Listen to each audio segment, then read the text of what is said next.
career survey खालामनो थिनहरदोंमोन बे फरायसालियावबो निश्चय खालामदों दा खालामनानै जिखिनिखौ मोनबाय सोर डक्टर जागोन सोर इन्जिनियार जागोन सोर प्रफेसर जागोन सोर मा जागोन सोर एक्टर जागोन बे गासैखौबो जाय जाय फरायसाया फिलआप खालामदों बे लिस्टखौ बिहरफिननानै फैगौ सनिबारनिफ्राय मोनसे मोनसे क्लासखौ गैया खालामनानै बेवहाय बे क्लासखौ लानांगोन जुदि सोरबा पुलिस जागोन होनना बुङोब्ला जोङो खाथिनि पुलिस इन्सपेक्टरखौ लाबोनानै पुलिस अफिसारखौ लाबोनानै बिसोरजों सावरायहोनांगोन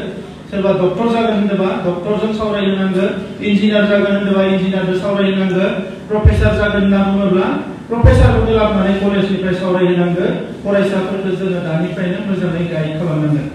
आरो फरायसाफोरखौबो आं खावलायदों जे मोजाङै गोसो होनानै फराय दानि जुगा बादायलायनायनि जुग जोङो मोननाय मोनै बायदिसिना जेंनाखौ लानानै बारा खर' सानो नाङा मबाइल बारा गेलेनाङा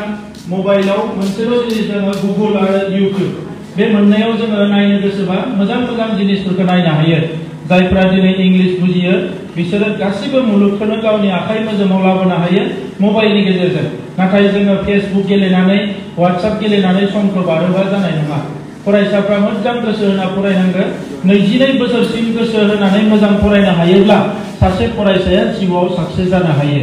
दा नंखायनो जोङो हास्थायदों केजि टु पिजि केजि माने क थाखोनिफ्राय लानानै इउनिभार्सिटिसिम जिखिनि फरायसाफ्रा स्कुलाव फैदों साफ्रोमबो मोजां फरायसा जानो हानांगोन आरो बेजों लोगोसे कम्पोजिटिभ फान्ड फैगोन आरो जायफोर फरायसालिफ्रा 50 बोसोर जाबाय बे फरायसालिफ्राव 3 करोड़ करि फैसा होनाय जागोन दा माखासे फान्डा फैगोन आरो बोसोरनै बोसोरथामनि गेजेराव गासैबो स्कुलनि थासारिया मोजां जाजोबगोन नाथाय फरायग्राफ्रासो मोजां फरायनो हानांगोन ओंखायनो आङो साफ्रोमबो फरायसाफोरखौ गोसो होनानै फरायनो खावलायबाय ओंखायनो फरायसाफोरखौ आङो माने अननायनि गेजेरजों मोनसे खावलायदों जे गाज्रि मुवा बेसादफोरखौ मालाबाबो जानो नाङा गाज्रि मानसिफोरजों रायलायनाङा दा बहाबा ड्राग्स जानायनि खौरां फैदों उन्दै उन्दै गथ'फोरनि थासारिया गाज्रि जादों दा जोङो गाज्रि बेसादफोरखौ जानो नाङा गाज्रि खोथा रायलायनाङा गाज्रि मानसिफोरजों लोगो जानो नाङा गाज्रि जिनिसखौ नायनो नाङा मानोना मुलुगाव गाज्रि मानसिया खुनु जायगा गैया सोरबा जौ लोंना दावराव दावसि खालामो बेखौ मोजां मोना नङा होमबा गामियाव लेखा गोरों जानानै जुदि मानसिफोरजों रायलायोबा बेखौनो मोजां मोना गामिनि मानसिफ्रा दा ओंखायनो जों बयबो मोजां मानसि जानांगोन खस्थ' खालामोबा 22 बोसोरावनो जिउआव साक्सेस लाबोनो हायो दिल्लीनि डिपार्टमेन्टआ ट्रेनिं होगोन आरो जोंनि स्कुलफ्राव दायो जों लासै लासैनो स्मार्ट क्लासखौ आरम्भ खालामगोन